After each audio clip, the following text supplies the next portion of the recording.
Hello, good morning students. I hope all is fit and fine and stay at home. Yes students, आज मैं आपके साथ एक video share कर रहा हूँ जिस वीडियो के अंदर हमारे एक्सेल के जो स्प्रेडशीट वाला जो चैप्टर है उस चैप्टर के अंदर कुछ एक्स्ट्रा टॉपिक्स हैं जिसे हम बेसिकली एडवांस एक्सेल के बेस पर काउंट करते हैं, जिन्हें हमने हमारे सैम्पल पेपर के अंदर डिस्कस भी किया था कि कंसोलिडेशन क्या होता है, सब टोटल्स क्या होता है, या मैक्रोस ऑप्शन का यूज क्या होता है, या एम एस एक्सेल एक्चुअल में एक इंपॉर्टेंट टर्म है जो मैथमेटिकल कैलकुलेशन करने के लिए या टेबुलर फॉर्मेट का डेटा को स्टोर करने के लिए, मैनेज करने के लिए यूज में लिया जाता है। तो आज हमने एम एस एक्सेल के अंदर जनरल फॉर्मेट में जितनी कैलकुलेशंस होती है, फॉर्मूलाज वगैरह कैसे यूज में लेते हैं, वो सारी कैलकुलेशंस हम ऑलरेडी पढ़ चुके हैं और इनको हम कर चुके हैं।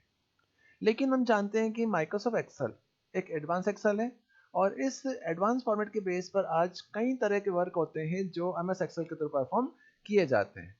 तो आज हमारे कुछ एक्स्ट्रा टॉपिक्स हैं जो टॉपिक हमारे चैप्टर में भी आए हुए हैं और प्लस हमारे सैम्पल पेपर के अंदर भी डिस्कस किए हुए हैं। तो उन टॉपिक को हम कैसे यूज करते हैं, उन्हें हम कैसे ऑपरेट करते हैं, उनको मैं आज आपके साथ शेयर कर रहा हूँ और डिस्कस कर रहा हूँ। तो फर्स्ट ऑफ ऑल केस में हमारे पास एक इम्पॉर्टेंट टॉपिक है कंसोलिडेशन। कंसोलिडेशन का मीन ये होता है कि जब आप डेटा मेन्यू पर जाते हैं तो डेटा मेन्यू पर जाने के बाद हमने sort and filter option already पढ़ चुके हैं। सॉर्ट एंड फिल्टर ऑप्शन के अलावा हमारे इसी डेटा मेन्यू के अंदर एक ऑप्शन और यूज में आता है, उस ऑप्शन को हम कहते हैं कंसोलिडेट या कंसोलिडेशन। तो कंसोलिडेशन या कंसोलिडेट एक इंपॉर्टेंट ऑप्शन होता है जो एक एडवांस एक्सेल में काउंट होता है। तो इस कंसोलिडेशन ऑप्शन का यूज क्या होता है? तो बेटा इस कंसोलिडेशन ऑप्शन का यूज ये होता है कि बेसिकली जब हम एक शीट के ऊपर कोई भी डेटा या इंफॉर्मेशन टाइप करते हैं, तो अगर उसी इंफॉर्मेशन को हम किसी अदर पेज पर ले जाना चाहते हैं तो हम उसे कॉपी पेस्ट करके सेकंड शीट या अदर शीट के ऊपर पेस्ट कर सकते हैं। अगर हमें मल्टीपल शीट्स बनानी है तो एक ही डेटा या एक ही टाइप की इंफॉर्मेशन को हम कॉपी करके मल्टीपल लोकेशन पर पेस्ट कर सकते हैं। लेकिन पेस्ट करने के बाद चेंजेस ये हैं कि अगर आप मेन शीट पर कोई चेंज करते हैं तो बाकी सब जगह जहां उसकी हमने पेस्टिंग की है वहां पर, मास्टर शीट में अगर आप कोई चेंज करते हैं तो बाकी सब जगह आपने जहां उसकी कॉपी की है वहां पर कोई भी चेंजेस अप्लाई नहीं होते हैं। तो इसी चीज को इजी बनाने के लिए कि अगर हम एक शीट पर या किसी एक टेबल के डेटा को अगर हम किसी मल्टीपल लोकेशन पर पेस्ट करते हैं या उसे हम एक्सेस करते हैं, तो अगर हम मास्टर शीट में कोई चेंज करें तो बाकी अदर जो शीट्स है जहां उसकी हमने कॉपी की है वहां पर भी ऑटोमेटिकली चेंजेस हो जाने चाहिए। तो इट मीन्स कि मल्टीपल शीट को ज्वाइन करने के लिए, मल्टीपल शीट को लिंक करने के लिए कंसोलिडेशन ऑप्शन का यूज किया जाता है। और जिसको कैसे करते हैं, इस चीज को समझने के लिए सबसे पहले केस मैंने एमएस एक्सेल ओपन किया और इस एमएस एक्सेल के अंदर मैंने शीट 1 के अंदर यहाँ पर एक टेबल बनाई। उस टेबल के अंदर मेरे पास कुछ नेम है और नेम के अलावा यहाँ पर मेरे पास जैन, फेब और मार्च और अप्रैल की कुछ सेल्स रिपोर्ट्स हैं। अब मैं ये चाहता हूँ कि मैंने इस डेटा को यहाँ से कॉपी किया और कॉपी करने के बाद मैं इस डेटा को यहाँ से शीट 2 पर लेकर गया और शीट 2 पर ले जाने के बाद यहाँ जाके मैंने इसे पेस्ट कर दिया। तो जैसे ही मैंने इस डेटा को यहाँ से कॉपी करके सेकंड शीट के ऊपर पेस्ट किया तो ये जो कॉपी पेस्ट हुआ है वो सिंपल कॉपी पेस्ट हुआ है। अब सिंपल कॉपी पेस्ट होने के बाद अगर मैं फर्स्ट शीट पर आता हूँ और फर्स्ट शीट पर आने के बाद अगर मैंने यहाँ पर जाके जैन की जो सेल आ रही है वो 15,000 आ रही है, इस 15,000 की जगह अगर मैंने यहाँ पर 20,000 पास कर दिया, तो जैसे ही मैंने यहाँ पर 20,000 पास किया तो 20,000 पास करने के बाद जब मैं शीट 2 पर जाऊंगा तो शीट 2 के ऊपर ओनली फॉर 15,000 ही अवेलेबल है। इट मीन्स यहाँ पर कोई भी अपडेशन या कोई भी चेंजेस नहीं हुए हैं। इट मीन्स कि ये शीट और ये शीट दोनों ही शीट एक सेपरेट शीट चल रही है जिसका आपस में कोई भी लिंक नहीं है।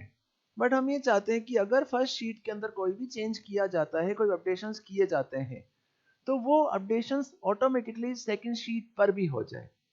या कई बार ऐसा केस होता है कि जब आपने इस तरह से कोई शीट बनाई, शीट में आपने जैन, फेब, मार्च और अप्रैल की कोई सेल्स रिपोर्ट बनाई। अब सेल्स रिपोर्ट बनाने के बाद आप नेक्स्ट शीट के ऊपर उसकी कंसोलिडेटेड शीट बनाना चाहते हैं जिसमें आपको पूरे रिकॉर्ड को नहीं चाहिए, आप उसकी टोटल फाइंड आउट करना चाहते हैं, कोई कैलकुलेशन करना चाहते हैं। तो कैलकुलेशन करने के लिए आप कंसोलिडेशन ऑप्शन का यूज भी कर सकते हैं। अब कंसोलिडेशन को यूज कैसे करते हैं, इस चीज को समझने के लिए सबसे पहले केस में कंसोलिडेशन को अप्लाई कैसे करते हैं। तो कंसोलिडेशन को अप्लाई करने की जो स्टेप्स होती है उन स्टेप को हम कैसे यूज में लेते हैं उस चीज को हम समझते हैं। तो फर्स्ट ऑफ ऑल केस में आप जिस शीट पर अवेलेबल हैं, आप जिस शीट पर उसका कंसोलिडेशन लिंक बनाना चाहते हैं, रेफरेंस क्रिएट करना चाहते हैं, तो शीट 2 पर गए। शीट 2 पे जाने के बाद शीट 1 के ऊपर 1 नंबर रो और A नंबर कॉलम से हमने डेटा स्टोर कर रखा है। तो हमने क्या किया कि शीट 2 पर गए, शीट 2 पर जाने के बाद यहाँ पर अपना कर्सर रखो और कर्सर रखने के बाद यहाँ से वो एरिया चूज कर सकते हैं, यहाँ पे कर्सर यहाँ प्लेस कर दो। कर्सर प्लेस करने के बाद डेटा मेन्यू पर गए, डेटा मेन्यू पर जाने के बाद कंसोलिडेशन ऑप्शन पे क्लिक करेंगे। जैसे कंसोलिडेशन ऑप्शन पे क्लिक करेंगे तो क्लिक करने के बाद यहाँ पर कुछ ऑप्शंस आएंगे। इनमें सबसे पहला ऑप्शन आ रहा है फंक्शंस। तो फंक्शंस का मतलब ये है कि आप कैलकुलेशन करने के लिए किस फंक्शन का यूज करना चाहते हैं। तो हम सम फंक्शन का यूज करना चाहते हैं, बट अभी हम सम का यूज नहीं कर रहे हैं, डायरेक्टली लिंकिंग क्रिएट कर रहे हैं। सम फंक्शन का यूज किया, सम फंक्शन यूज करने के बाद यहाँ रेफरेंस ऑप्शन आ रहा है। इस रेफरेंस ऑप्शन की यहाँ पे आप क्लिक करो और क्लिक करने के बाद आप उस रेंज को सिलेक्ट करो जिस रेंज को आप यहाँ पर लेना चाहते हैं। तो इस रेंज को चूज करने के लिए जैसे ही हमने यहाँ से रेफरेंस ऑप्शन पे क्लिक किया, रेफरेंस ऑप्शन पे क्लिक करके शीट 1 पे गए। शीट 1 पे जाने के बाद हमने यहाँ से इस पूरी रेंज को सिलेक्ट कर लिया, पूरी रेंज सिलेक्ट कर ली। और रेंज सिलेक्ट करने के बाद जब आप यहाँ पर जाके इसको ऐड करेंगे तो ये रेंज यहाँ पे अप्लाई हो जाएगी, ऐड हो जाएगी। ऐड होने के बाद नीचे कुछ ऑप्शंस आ रहे हैं। इन ऑप्शन में top row and left column दोनों ऑप्शंस आ रहे हैं। तो यहाँ रेफरेंस का मतलब होता है कि लिंकिंग क्रिएट करना, कि जब आप एक पेज को किसी अदर पेज के साथ में या एक शीट को किसी अदर शीट के साथ आप ज्वाइन करते हैं, तो ज्वाइन करने के लिए उनका जो एड्रेस होता है उस एड्रेस को टाइप करना compulsory, that is a reference. तो जैसे आपने इस पर क्लिक किया और आपने एरिया सेलेक्ट किया तो यहाँ पर रेंज आ जाएगी, उसको हमने रेंज को ऐड कर दिया। ऐड करने के बाद नीचे दो ऑप्शंस आ रहे हैं कि use labels in top row and left column. क्या आप top row and left column का लेबल भी लेना चाहते हैं? अगर लेना चाहते हैं तो ओके कर दीजिए, अगर नहीं लेना चाहते हैं तो कोई ओके करने की जरूरत नहीं है। इसी के बाद लिंकिंग क्रिएट करने के लिए नीचे ऑप्शन आ रहा है create link to source data, कि हम इन दोनों पेजेस को आपस में लिंक करना चाहते हैं। तो लिंक ऑप्शन को चेक कर दीजिए। जैसे चेक करके आप ऐसे ओके प्रेस करेंगे, ओके प्रेस करने पर ऑटोमेटिकली जो भी डेटा है वो डेटा यहाँ पर शो हो जाएगा। अब हमने यहाँ से top row and top column नहीं लिया था, इसलिए यहाँ पर ये रेंज नहीं आ रही है, बाकी ओनली फॉर वैल्यूज आ रही है। अब ये हमारा रेफरेंस डेटा है, जहां हमने कर्सर रखा था वहां वैल्यू ऐड हो गई। अब बेनिफिट क्या है कि लिंकिंग करने का, कि हम फर्स्ट शीट पे जाएंगे। अब फर्स्ट शीट पे जाके अगर मैंने इस वैल्यू को यहाँ से अपडेट किया, तो जैसे मैंने यहाँ से वैल्यू को अपडेट किया तो जहां पर उसका रेफरेंस क्रिएट हुआ था वहां ऑटोमेटिकली क्या हो जाएगी, वैल्यू अपडेट हो जाएगी। अगर आप और चीज देखना चाहते हैं तो शीट 1 पे गए, शीट 1 पे जाके मैं यहाँ से इस वैल्यू को, अभी शीट 2 पर यहाँ जो वैल्यू आ रही है 12,000 आ रही है, मैं शीट 1 पे गया और शीट 1 पे जाने के बाद यहाँ 12,000 की जगह मैंने यहाँ पर 14,000 प्रेस कर दिया। और जैसे मैंने 14,000 ओरिजिनल लोकेशन 14,000 प्रेस किया तो 14,000 यहाँ प्रेस करने के बाद शीट 2 पर जब आप देखोगे तो यहाँ पर 14,000 ऑटोमेटिकली अप्लाई हो जाएगा। इट मीन्स कि मास्टर शीट जो है इस शीट से ये वाली शीट यहाँ पे ज्वाइन हो चुकी है। अगर आप मास्टर में कोई भी चेंज करेंगे तो यहाँ पर ऑटोमेटिक चेंजेस हो जाएंगे। तो इस चीज को हम कहते हैं कंसोलिडेशन ऑप्शन को यूज करना। इसी बेस पर अगर हम ये चाहते हैं कि जैसे हमने यहाँ पर एक शीट और बनाई, एक शीट हमने और क्रिएट की, अब हम ये चाहते हैं कि इस वाली शीट के ऊपर हमें शीट 1 में जितने भी कॉलम्स आ रहे हैं इन कॉलम्स की, मतलब जनवरी फरवरी मार्च और अप्रैल की टोटल चाहिए। हमें इनकी वैल्यूज नहीं चाहिए, सिर्फ हमें इनकी टोटल चाहिए। तो अगर आप इन चारों मंथ का टोटल फाइंड आउट करना चाहते हैं तो 4 मंथ की कंसोलिडेटेड शीट बनाना चाहते हैं और लिंकिंग करना चाहते हैं, जिससे अगर हम ओरिजिनल में कोई चेंज करते हैं तो डुप्लीकेट में ऑटोमेटिकली चेंजेस हो जाए। तो इस चीज को अप्लाई करने के लिए शीट 7 पर गए। यहां जाकर हमने शीट 7 पे जाने के बाद यहाँ हमने कर्सर प्लेस किया, कर्सर प्लेस करने के बाद कंसोलिडेट पे क्लिक किया। जैसे कंसोलिडेट पे आप क्लिक करेंगे तो सबसे पहले आप यहाँ से फॉर्मूला चूज कीजिए। फॉर्मूला चूज करने के बाद रेफरेंस ऑप्शन पे गए, रेफरेंस ऑप्शन पे क्लिक करने के बाद शीट 1 पे गए। अब हमें किस किस का टोटल चाहिए, हमें जनवरी फरवरी मार्च अप्रैल का टोटल चाहिए, तो जनवरी का चूज किया। वैल्यू चूज करने के बाद यहाँ पर जाइए और इसको ऐड कर दीजिए। फर्स्ट हमने जनवरी को ऐड कर दिया, जनवरी का रेफरेंस ऐड करने के बाद हमें फरवरी मार्च और अप्रैल का रेफरेंस भी चाहिए। वापस हमने इस पर क्लिक किया, जैसे इस पर क्लिक करेंगे यहाँ से हमने फरवरी का रेफरेंस ले लिया, फरवरी रेफरेंस लेने के बाद इसको भी ऐड कर दिया। थर्ड केस में वापस पे क्लिक किया, मार्च का रेफरेंस ले लिया, मार्च का रेफरेंस को ऐड कर दिया, वापस इस पे क्लिक किया और यहाँ से हमने अप्रैल का रेफरेंस ऐड कर लिया। अप्रैल रेफरेंस ऐड करने के बाद जैसे ही आप यहाँ से क्रिएट अ लिंक पे क्लिक करेंगे और यहाँ से ओके प्रेस करेंगे तो यहाँ पर टोटल वैल्यू आपकी फाइंड आउट हो जाएगी। इट मीन्स 85,000 आपका शो हो रहा है, क्योंकि फर्स्ट वाली शीट के अंदर 25,000 प्लस 25,000 प्लस 20,000 प्लस 15,000, या वैल्यू कितनी आ जाएगी कंसोलिडेटेड शीट के ऊपर, या वैल्यू कितनी आ जाएगी 85,000। तो हमने सम फंक्शन का यूज किया। अब सम फंक्शन का यूज करके हमने इस मास्टर शीट को जो कंसोलिडेशन है उस कंसोलिडेटेड शीट को हमने यहाँ पर टोटल शीट बना दिया।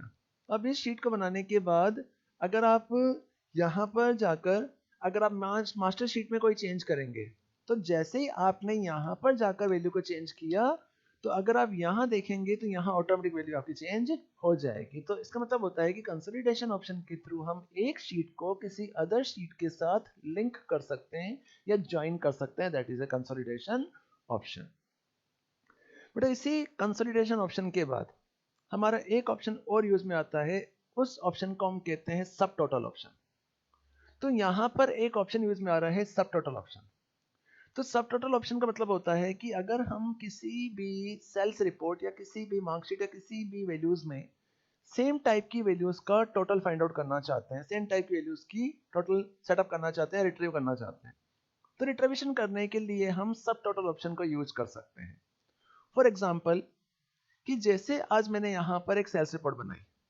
अब सेल्स रिपोर्ट बनाने के बाद इस सेल्स रिपोर्ट के अंदर आकाश, दिनेश और यहाँ पे मल्टीपल स्टूडेंट के नेम लिखे हुए हैं, पर्सन्स के नेम लिखे हुए हैं, और यहाँ पर मैंने फरवरी, जनवरी, मार्च और यहाँ पे कुछ सेल्स डाली है।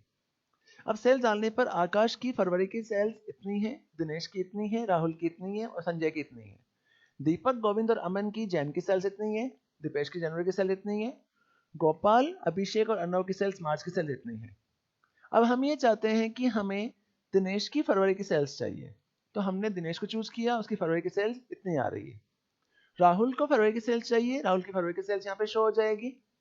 अब ये सेल शो होने के बाद मैंने आपको कहा कि मुझे सिर्फ फरवरी की टोटल सेल कितनी है वो सेल निकाल के लाओ, या मार्च की टोटल सेल कितनी है वो सेल निकाल के लाओ। तो इस चीज को अप्लाई करने के लिए हमें यहाँ पर सेपरेशन करना होगा, और सेपरेशन करने के बाद फरवरी की जितनी भी सेल्स आ रही है उन सारी सेल्स को यहाँ पर रिट्रीव करना होगा। तो अगर हम इस तरह से सेल को रिट्रीव करते हैं तो टाइम कंज्यूम होता है। तो इस प्रॉब्लम को सॉर्ट आउट करने के लिए एक ऑप्शन यूज में आता है, उस ऑप्शन को हम कहते हैं सब टोटल ऑप्शन, जिसके थ्रू हम किसी पर्टिकुलर फील्ड या पर्टिकुलर किसी वैल्यू के बेस पर किसी भी डेटा की ग्रुपिंग कर सकते हैं। तो अगर मैं ये चाहता हूँ कि मुझे सेल्स रिपोर्ट में नेम के अकॉर्डिंग नहीं, मुझे जो मंथ आ रहे हैं मंथ के अकॉर्डिंग सेल्स रिपोर्ट चाहिए, तो मैं चाहता हूँ मुझे फरवरी के सेल्स रिपोर्ट सेपरेट चाहिए, दीपक की जनवरी की सेल्स रिपोर्ट अलग से चाहिए, और मार्च की सेल्स रिपोर्ट सेपरेट चाहिए। तो इस चीज को अप्लाई करने के लिए आप यहाँ से पर्टिकुलर एरिया को चूज करो। एरिया सेलेक्ट करने के बाद डेटा मेन्यू पर जाएंगे, और डेटा मेन्यू पर जाने के बाद यहाँ पर एक ऑप्शन यूज में आता है, उस ऑप्शन को हम कहते हैं सब टोटल ऑप्शन। जैसे ही सब टोटल ऑप्शन पे आप क्लिक करेंगे, तो क्लिक करने के बाद एक डायलॉग बॉक्स ओपन होगा, एक बॉक्स ओपन हो जाएगा। इस बॉक्स के ओपन होने के बाद यहाँ से फील्ड पूछा जा रहा है एट ईच चेंज इन, कि चेंजेस आप किसके बेस पर करना चाहते हैं, आकाश के अकॉर्डिंग करना चाहते हैं, फरवरी के अकॉर्डिंग करना चाहते हैं, या 2000 के अकॉर्डिंग करना चाहते हैं, किसके अकॉर्डिंग करना चाहते हैं। तो हम इसको हमें हर सेल पे चेंज नहीं करना है, इसलिए हम इसको कोई चेंजेस नहीं देंगे।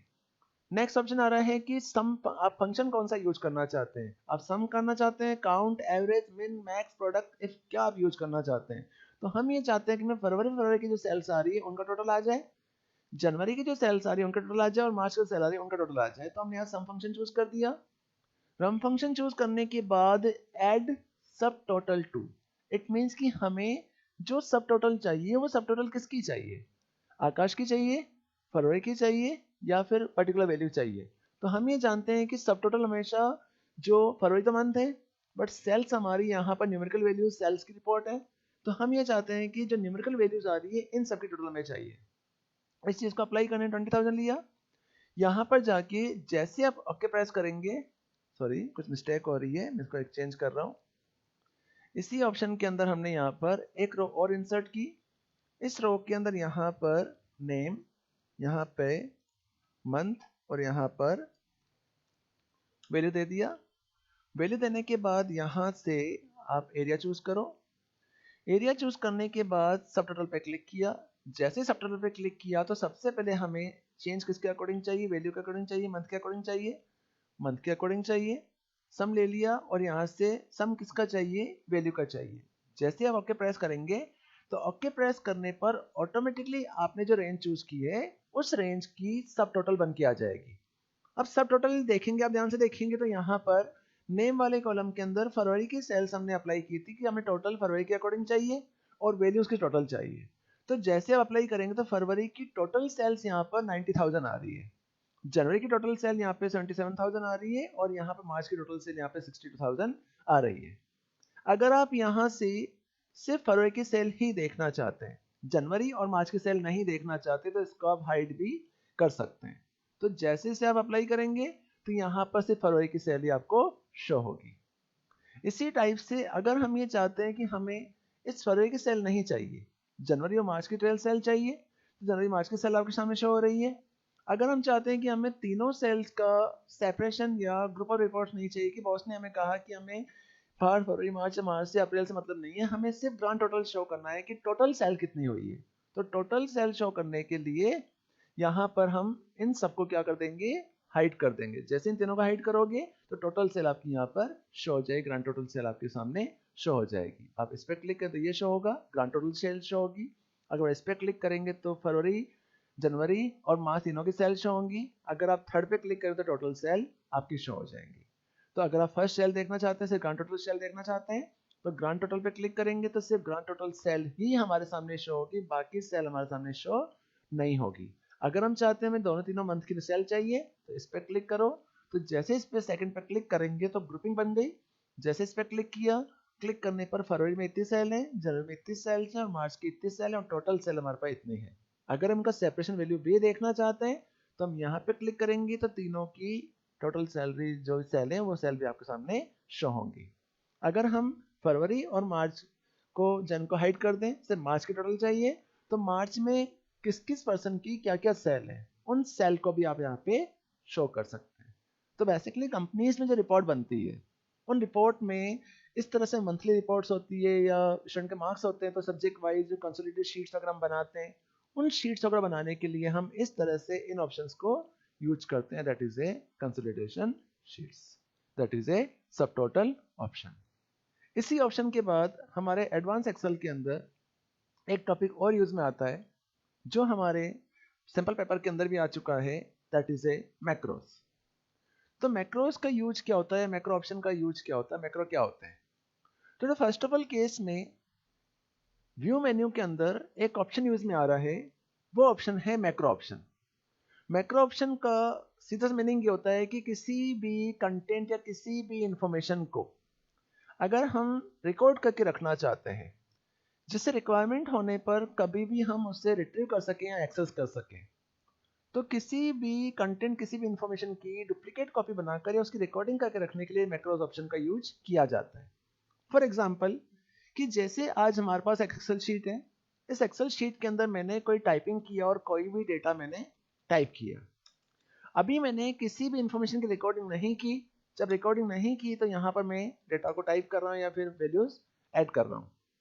अब ये वैल्यू ऐड करने के बाद मैंने इसे सेव कर दिया और सेव करने के बाद नेक्स्ट डे आने के बाद मैंने यहाँ से इस वाली वैल्यू को यहाँ से डिलीट कर दिया। अब डिलीट करने के बाद अगर मैंने फाइल को सेव कर दिया और मैंने इसे अंडू किया तो मैं रिट्रीव नहीं कर सकता।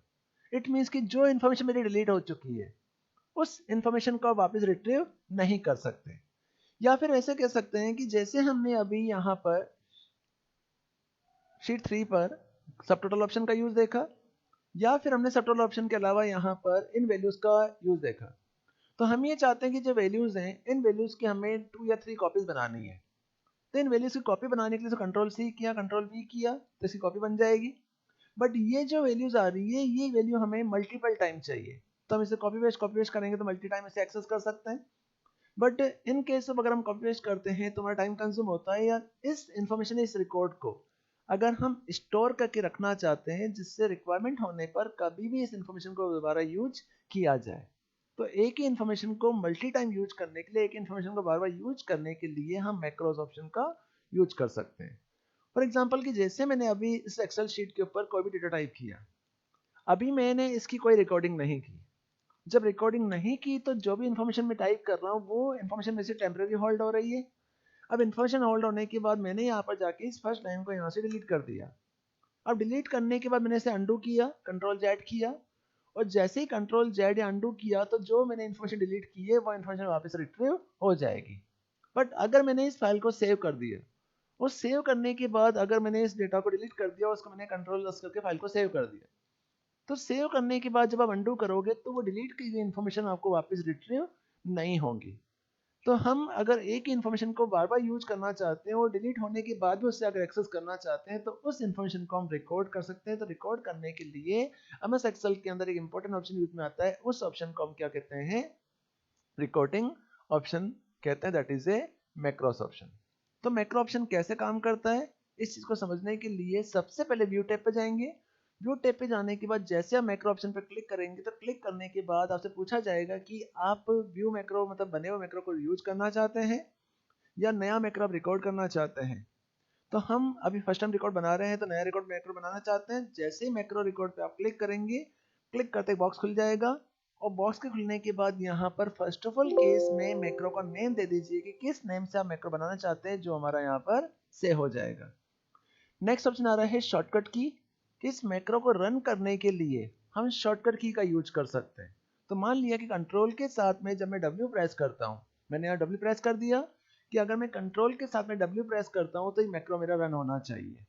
टेक्स्ट बॉक्स को अप्लाई करना है, जैसे आप ओके प्रेस करेंगे, ओके प्रेस करने के बाद ऑटोमेटिकली मैक्रो आपका क्या हो जाएगा, स्टार्ट हो जाएगा। अब मैक्रो स्टार्ट होने के बाद आप इस मैक्रो पे जब क्लिक करेंगे, मैक्रो बन चुका है। इस मैक्रो यूज करना चाहते हैं तो यहाँ पर आप देखेंगे कि यहाँ पर स्टॉप रिकॉर्डिंग आ चुका है। इस स्टॉप रिकॉर्डिंग का मतलब ये है कि मैक्रो हमारे स्टार्ट हो चुका है।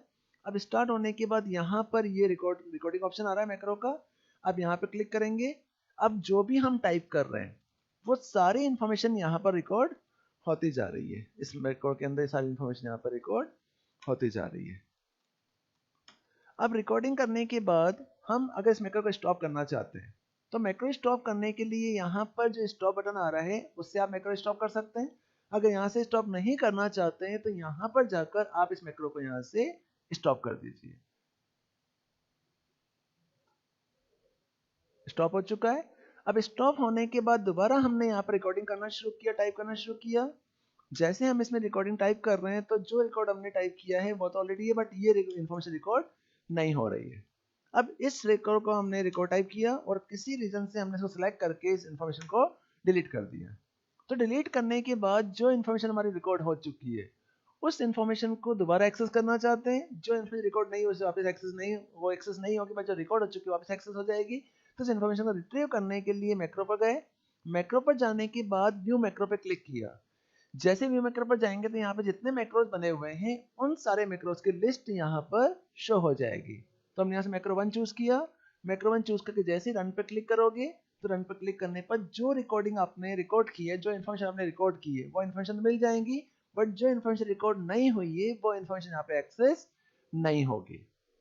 अगर हम इस मैक्रो को शॉर्टकट के बेस पर रन करना चाहते हैं तो शॉर्टकट के बेस पर रन करने के लिए कंट्रोल प्लस डब्ल्यू, हमने शॉर्टकट की बनाई थी कंट्रोल प्लस डब्ल्यू।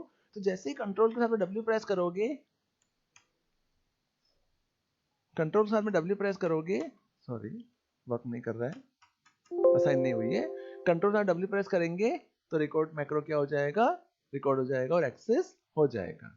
वापस बता रहा हूँ इस चीज को कि फर्स्ट ऑफ ऑल केस में हमने यहाँ पर मैक्रोस पे गए। मैक्रोस पे जाने के बाद रिकॉर्ड मैक्रो पे क्लिक किया। जैसे रिकॉर्ड मैक्रो पे क्लिक किया तो मैक्रो का नेम पूछा, मैक्रो 2 नेम दे दिया। मैक्रो 2 नेम देने शॉर्टकट की नहीं देना चाहते, ओके प्रेस किया। जैसे ही ओके प्रेस करोगे नीचे जो आइकन आ रहा है उसमें यहाँ पे स्टॉप आइकन आ जाएगा। एक मैक्रो हमारे स्टार्ट हो चुका है। मैक्रो स्टार्ट होने के बाद आप यहाँ जो भी टाइप करेंगे वो वीडियो हमारी रिकॉर्ड हो रही है। हमने यहाँ पर जाके 2 लाइन्स टाइप की और इस इन्फॉर्मेशन को रिकॉर्ड कर दिया। अब रिकॉर्ड करने के बाद हमने इस मैक्रो को स्टॉप करना है तो यहाँ जाकर इसको स्टॉप कर दिया। अब स्टॉप करने के बाद हमने वापस इस लिस्ट में दोबारा जब टाइपिंग की या कोई भी इन्फॉर्मेशन हम टाइप कर रहे हैं तो ये इन्फॉर्मेशन हमें रिकॉर्ड नहीं हो रही है। अब इस इन्फॉर्मेशन को सिलेक्ट किया और हमने सारी इन्फॉर्मेशन को डिलीट कर दिया। अब डिलीट करने के बाद अगर हम रिकॉर्डिंग वैल्यूज को वापस शो करना चाहते हैं तो शो करने के लिए यहाँ पर जाके जैसे ही आप व्यू पर जाएंगे, यहाँ जाकर मैक्रो 2 सिलेक्ट किया और मैक्रो 2 को जैसे आप रन करेंगे तो रन करने पर जो भी इन्फॉर्मेशन आपने रिकॉर्ड की है वो इन्फॉर्मेशन आपकी यहाँ पर शो हो जाएगी। तो इस तरह से हम मैक्रो ऑप्शन के थ्रू किसी भी इंफॉर्मेशन को रिकॉर्ड कर सकते हैं जिससे रिक्वायरमेंट होने पर कभी भी यूज में लिया जा सकता है और वो इंफॉर्मेशन हमारी सेव हो जाएगी। इस तरह से हम मैक्रो ऑप्शन को भी यूज कर सकते हैं, रिकॉर्डिंग के लिए मैक्रो को यूज कर सकते हैं। ये तीन ऑप्शंस हमारे लिए एक इम्पोर्टेंट एक्स्ट्रा ऑप्शंस हैं जो हमारे सिलेबस के अंदर आ रहे हैं। प्लस इन ऑप्शंस को आप यूज करके देखेंगे, इनको ऑपरेट करके देखेंगे। जो वीडियो मैंने आपको टेबल बनाई है उस टेबल के थ्रू आप इसे एक्सेस करके और समझने की कोशिश करेंगे। इसके बाद मैं चैप्टर फिनिश कर रहा हूँ। घर पे रहिए, सुरक्षित रहिए। Thank you.